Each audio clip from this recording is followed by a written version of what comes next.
Hello, Christ Church. So, coming up this Sunday, we are finishing off the story of Esther. It's been fun, it's been interesting, but let me tell you, this finale, this finale is fantastic. It's wonderful. But before we get into that, and to maybe talk about a few things that I won't have time to talk about fully on Sunday and lay them out so you really fully understand the impact of this story of Esther and all the connections that it has throughout the Bible, I want to walk through a few things. So, starting off first, going all the way back to Egypt, back in Exodus. So the Israelites, they were slaves in Egypt, and then there's a grand story of Moses and the plagues and everything, and then they were sent out. They escaped from Egypt, they escaped Pharaoh's army, and then they're in the desert, and they go on this exodus to the promised land, and God's leading them through the wilderness, and he doesn't take the shortest route because he doesn't want them to get discouraged because they're going to have to probably run into some hostile tribes. But when they go on the longer route, a few things happen. So first off, Exodus 17, verses 8 through 16 happens. So they are walking, they're tired, they're hungry, they are a little discouraged, and they're in the middle of this desert, and then we read this. Then Amalek came and fought with Israel at Rephidim. And so Moses said to Joshua, "Choose for us men and go out to fight with Amalek. Tomorrow I will stand on the top of the hill with the staff of God in my hand." So Joshua did as Moses told him and fought with Amalek, while Moses, Aaron, and Hur went up top to the top of the hill. Whenever Moses held up his hand, Israel prevailed, and whenever he lowered his hand, Amalek prevailed. But Moses' hands grew weary, so they took a stone, put it under him, and he sat on it, while Aaron and Hur held up his hands, one on each side and the other on the other side. So his hands were steady until the going down of the sun, and Joshua overwhelmed Amalek and his people with the sword. Then the Lord said to Moses, this is key, "Write this as a memorial in a book and recite it to the ears of Joshua, that I will utterly blot out the memory of Amalek from under heaven." And Moses built an altar and called the name of it, "The Lord is my banner," saying, "A hand upon the throne of the Lord. The Lord will have war with Amalek from generation to generation." All right, so they had this big battle with Amalek. So the Israelites are just trying to work through, and Amalek sees a prime opportunity to go get a bunch of plunder, do whatever they want. For whatever reason, we're not exactly sure why, but they came and they attacked the Israelites while they're completely vulnerable and fairly defenseless, and they still lost. But they did attack them. And so the Israelites are going on this exodus. They have a whole bunch of events that happen that you can read about in the book of Exodus. And then we get to the point where they are about ready to enter the promised land.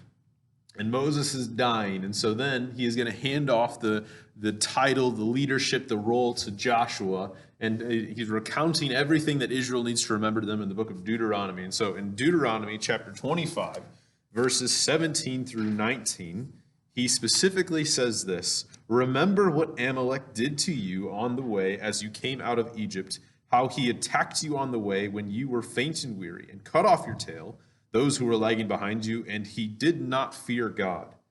Therefore, when the Lord your God has given you rest from all your enemies around you, in the land of the Lord your God has given you built for inheritance to possess, you shall blot out the memory of Amalek from under heaven. You shall not forget."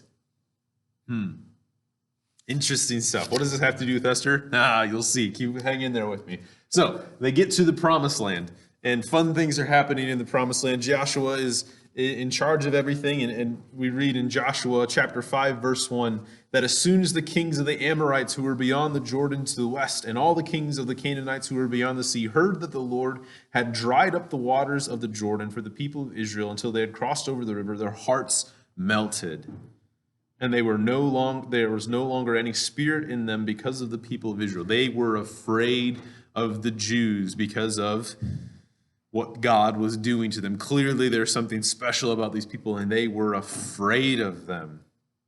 And so then after that, then they go on to Jericho, right? And the story of Jericho, there's big fortified walled city, and without fighting, they completely took over the city. God took over Jericho for them, and there's a pretty good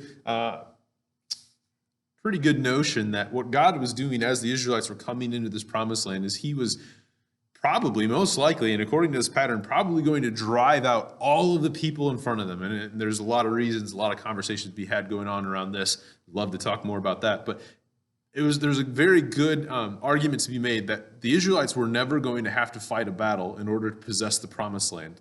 The people were terribly afraid from them. Jericho fell, the strongest city in the entire land fell without even a single battle or a single fight. They just walked around it because what God was doing for these Israelite people. And as they were continuing to advance, everybody is deathly afraid of these Israelites and trying to flee for them or make a treaty with them or whatever and whatever.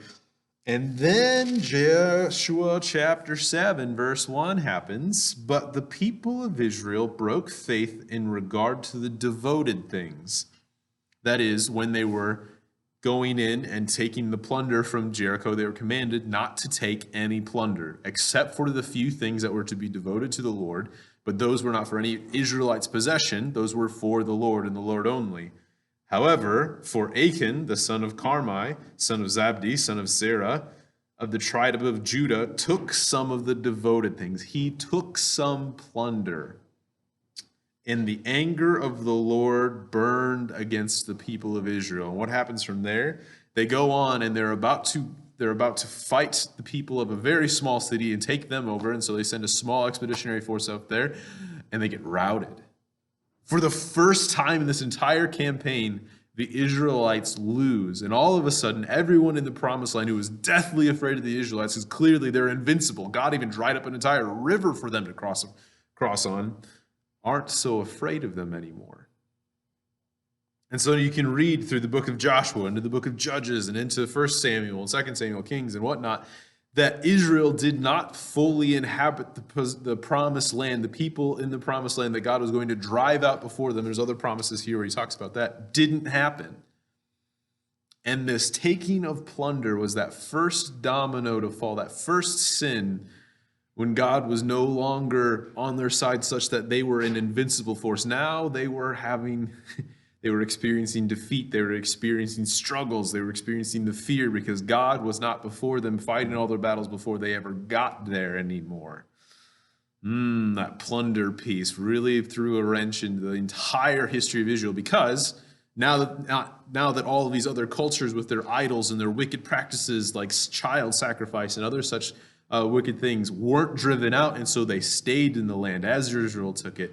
Not only did they stay there, they married the Israelites, and the Israelites adopted their customs and started worshiping idols, and they turned away from God. Sound familiar here? And then God's getting angry because he's like, what are you doing? I made these promises with you throughout the entire book of Deuteronomy that if you follow me, I will be faithful. But if you don't, here's the consequences. And the consequences, as they came to find out, as they came to fruition, were exile. They were driven out of their promised land. They were driven by the Babylonians, and then later in part of the kingdom of the Persians and the Medes, which is where we get to the book of Esther. The people of Israel, they disobeyed the Lord for hundreds and hundreds and hundreds of years. And now in Esther, now we remember they do what God had been asking them to do, telling them that they need to do. Return to me with weeping, with lamenting, with repentance, and I will make a future for you. I will make a hope for you. It says that in Jeremiah 29. But seek the welfare of the city where you are at. So goes, as they are glorified, so you will be glorified. All right, so we get to Esther. And a couple more things to say. So a couple highlights.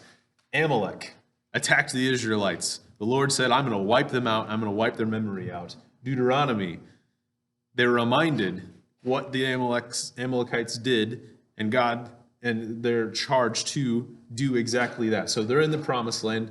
Joshua happens. Somebody took plunder. All of a sudden, the entire history of Israel starts to crumble and fall apart from the very beginning. The foundation's broken.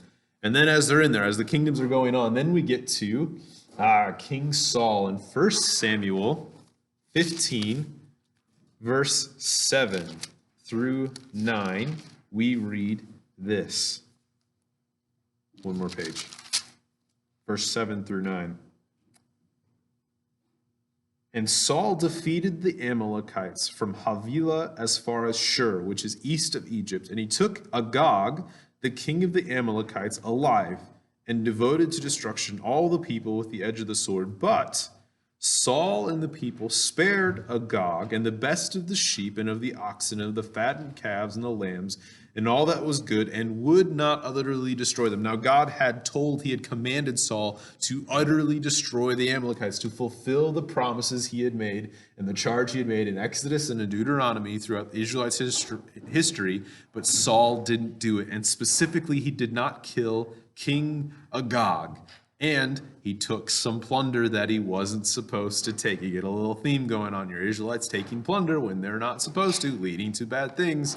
What happens here? Saul gets rejected by God, and he declares a new king. All right, so a couple things to kind of find here is that the Amalekites, in general here, they're representative of all the Israel's enemies. Now, the Amalekites are an actual people, but in biblical literature, when they're referencing the Amalekites and the people of Amalek after they've been pretty well destroyed here by Saul, but not completely, they're reminiscent and calling back all of everybody who's fighting and is trying to destroy God's people. Now we get to Esther. King Saul's descendant is Mordecai. Mordecai comes from the tribe of Benjamin, which was where King Saul came from. And so you have Mordecai acting in the similar vein, in the similar figure as King Saul. Very interesting. Also, Haman is introduced as an Agagite. Now, the Agagites weren't an actual people, but they're very clearly associating Haman with King Agag, the Amalekites, the people who attacked Israel from the very beginning, whom God has sworn he will destroy and wipe out all of Israel's enemies. This sets the stage for Sunday. So how does this all wrap together? Why is this all important? You'll have to come find out. Let's talk. I look forward to seeing you on Sunday. Let's read. Let's dig in. Let's enjoy just the incredible storytelling that God has done throughout history, and especially through his people. All right, I'll see you then.